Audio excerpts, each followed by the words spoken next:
In the moonlit forests and grasslands of Africa and Asia, a small figure shuffles through the leaf litter, its body glinting with scales that catch the faint light like burnished bronze. This is the pangolin, the world's only mammal clad in true armour. It is a creature as strange as it is ancient, a survivor from a lineage that has walked the earth for tens of millions of years. The pangolin's body is covered in overlapping keratin scales, the same material that makes up human fingernails, but here it forms an impenetrable shield. When threatened, the pangolin does not run or bite. It curls into a perfect ball, tucking its face beneath its tail, becoming an unbreakable sphere that even a lion's jaws cannot pierce. This defense is so effective against natural predators, but tragically useless against humans. There are 8 known species of pangolin, 4 in Africa and 4 in Asia.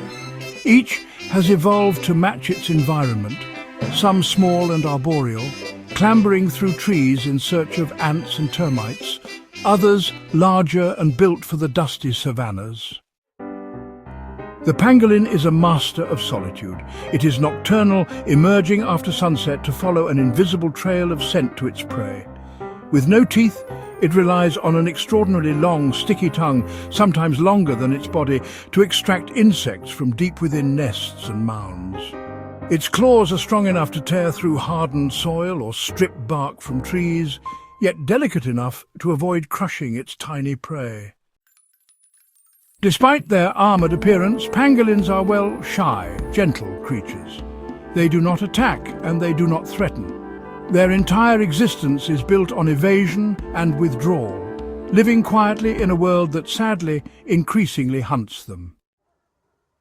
In the last few decades, the pangolin has become the target of relentless poaching.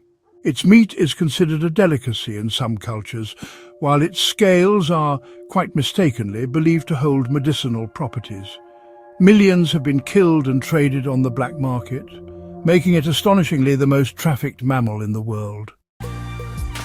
This demand has driven several species to the brink of extinction. In some regions, wild populations have collapsed entirely, and pangolins must be smuggled across borders to satisfy demand, a cruel trade that, more often than not, leaves few survivors. Conservationists face a daunting challenge. Pangolins are, well, incredibly difficult to keep in captivity. They often refuse to eat and sadly can succumb to stress. Breeding programs are, rare successes, so protecting them in the wild is really the only viable long-term solution. Anti-poaching patrols, stricter laws and awareness campaigns are beginning to shift public perception. In recent years, pangolins have become a global conservation symbol, their shy faces and scaled bodies appearing in documentaries and wildlife campaigns. Yet the battle is far from over.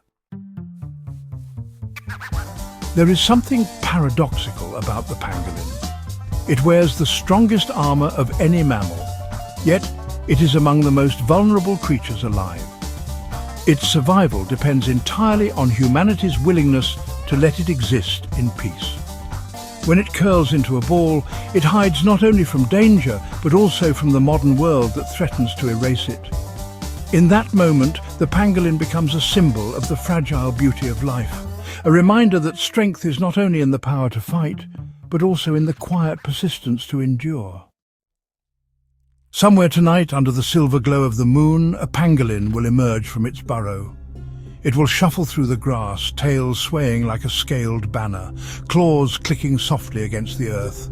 It will find an ant mound, tear it open, and feed until the first light of dawn sends it back to its hidden home. It will survive another night, and if we choose to protect it, perhaps it will survive another 1,000 years. A living relic, armoured and unbroken, wandering beneath the stars.